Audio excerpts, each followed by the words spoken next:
Hey everybody. Okay, so I've heard about the 10-year initiative to establish a better life for us in East Oakland, a black initiative. And it has its roots in something called the Black Cultural Zone, which then Oakland District 6 Councilman Lauren Taylor was heavily involved in and invited me to join. And I wanted to. And didn't, more for scheduling reasons than anything else, but I thought, even with that, what is it within me that is stopping me from putting any energy to the effort of advancing the program beyond where it was? And I thought about it. My first thought was, well, there's a small group of folks involved who, other than Lauren, didn't cast their net to a wide group of people, black folks, like myself. I only heard from Lauren. And they know I'm out there, which gets to my point. And now we have this 10-year initiative to improve our lot in East Oakland, to spend $100 million over that period. And I looked at the plan. Once, twice, looked at it thrice. I thought about it a lot. And I said, what is it that's eating at me? And I finally came to the conclusion. I've been in Oakland since April 8th of 1974. The Oakland that I knew was such that we, as black folks, were not cordoned off to one section of it. For example, when the Black Filmmakers Hall of Fame was held in Oakland, it was all over the place. Events over at the Grand Lake, at the Paramount, all over the place. Private parties, public parties. It was part of the fabric of our city. And to those who don't know Oakland, it wasn't restricted to people who were black. There were plenty of folks who were white involved, including a person who was a judge, who later became our 3-term mayor, and that was Lionel Wilson. I was heavily involved as a teenager. Many people I know to this day were, of those who are still alive or in Oakland. But that was but one example. It didn't matter if it was the end zone owned by Clem Daniels, the Oakland Raiders running back, or Jeffrey Pete's Jeffrey's downtown, or Flint's Barbecue, or, oh my goodness, any establishment, number of establishments, a giant number of them, or businesses like Grant Smith Public Accountants, owned by my step-brother-in-law, the late Ralph Grant, or, my goodness, Hamilton's Barbershop, where you used to get my hair cut down on 66th and International Boulevard. Or there were people who were certainly politicians beyond just Lionel Wilson, who were emerging, like a young man named Elihu Harris, who was California Assemblyman. There's a lot of us all over Oakland. We were Oakland. And that's what gets me to this initiative. A great expression of us then, going up to the 90s, was a gathering called Oakland Sharing the Vision.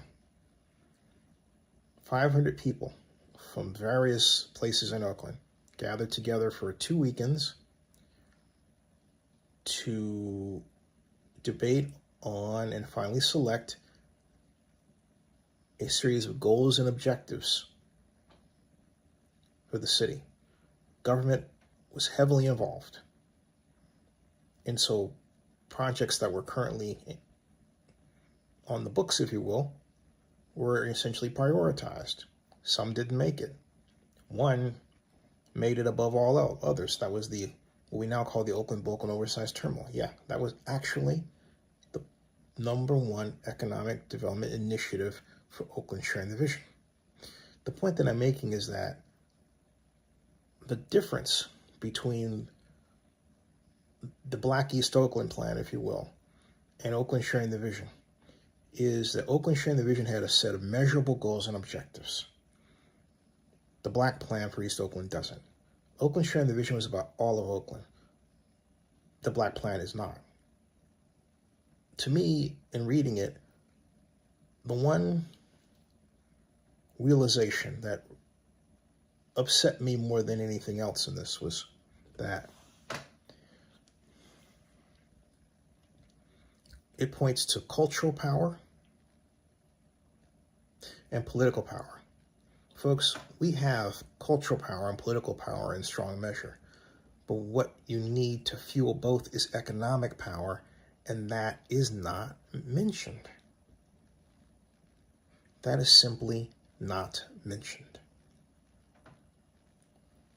It is a puzzling, sad, and mind-boggling expression of the degree to which we have fallen as a group, that we cannot bring ourselves to say precisely and exactly what it is we want that we know will make us better, which can be described very simply as money. Money. We have to get over the stigma of being afraid to ask for money. And yet that's what's presented in the plan. It dances around the edges. It's very passive-aggressive about it, but it doesn't address it. It lets the current mayor of Oakland get away with murder, literally, by showing up to a press-related announcement. I didn't get the press release. And yet the mayor pledges no money toward the improvement of African Americans in Oakland. No grand plan, no vision, just yes, yes, and all the other signifying she can think of to do to make it look like she's supportive of a plan that, in point of fact, she didn't come up with and doesn't really care if it's implemented or not. Which gets to the other point. What really is it?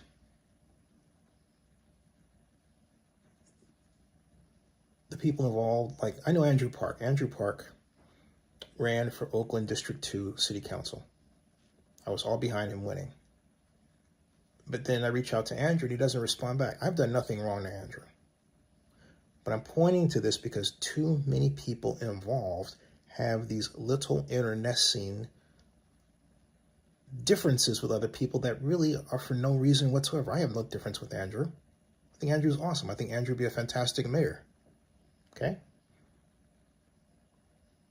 But he's also involved in that initiative, and yet not Black.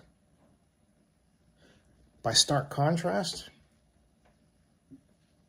very stark, when Nikki Fortunato Bass was running for re-election, a group of people, all Asian, I believe 227 strong, including Andrew, signed a letter of support to get her reelected. I have never seen that among Blacks in Oakland in the 21st century, okay? We don't stick by each other. We don't seem to like each other. We seem to have issues about being Black. We're splintered, and above all, we're economically weak. And all of this is our doing. People like my friend Alameda County Supervisor Keith Carson, who way back in 1996 was advocating for biotech to be in Oakland. And when I raised the question, well, why do you want to do that when our current Oakland electorate can't even get those jobs? And I did it in a meeting that he was chairing with Sinwright McPeak in it. They all looked at me like I'd grown a set of horns. Serious.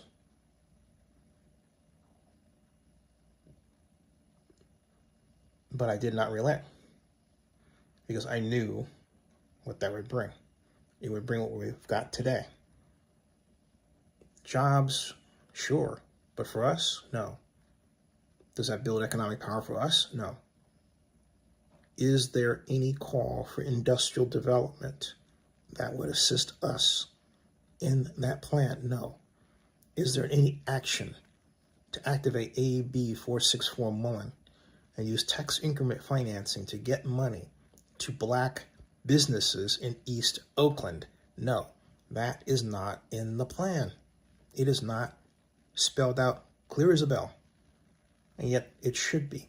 That's what it should be all about. That should be job number one. What is going on that you all are afraid to truly stand up? And rather than keep people out, bring everybody in. Rather than pretend like you're, making an impact, actually do something that actually changes Oakland. The initiative should be about all of Oakland, not just East Oakland, all of Oakland. You don't want Oakland to evolve into this place where someone says, well, you're black, you need to go back over to East Oakland, where you came from. Well, the black part of East Oakland that they're trying to develop. And hey, look, given your efforts, that's what you are essentially building, that kind of response. No. Never keep your eye off the ball. Never keep your eye off what's difficult to do. And don't ever be afraid to ruffle good feathers. Ruffling good feathers is having debates face-to-face, not by text, with people, and then meeting with them and eating with them and having dinner. Good food, okay? Healthy food, all right? Among other things. Enjoying each other's company is called conversation, okay? Now you would say, you all did that 400 strong. Hey, again, no one sent me an invite. And if you say, well, it's up for you to get involved in this, I'm saying this, it's up to you to do what you don't want to do, which is pull everybody in and make it truly huge, but then make it truly effective and truly powerful. You don't have the money. One organization claiming to have 100 million is not enough. A number of organizations that have $1 billion, including the city of Oakland itself, is a big difference. Get tough, okay? It takes real determination to change an environment that is not for you. But you can't start by changing part of the environment. You have to courageously go after the whole, or there will be no change whatsoever. Subscribe to Zenny62 and bookmark OaklandNewsNowBlog.com and Zenny62.com and my newest site, ZennyReport.com. Thank you.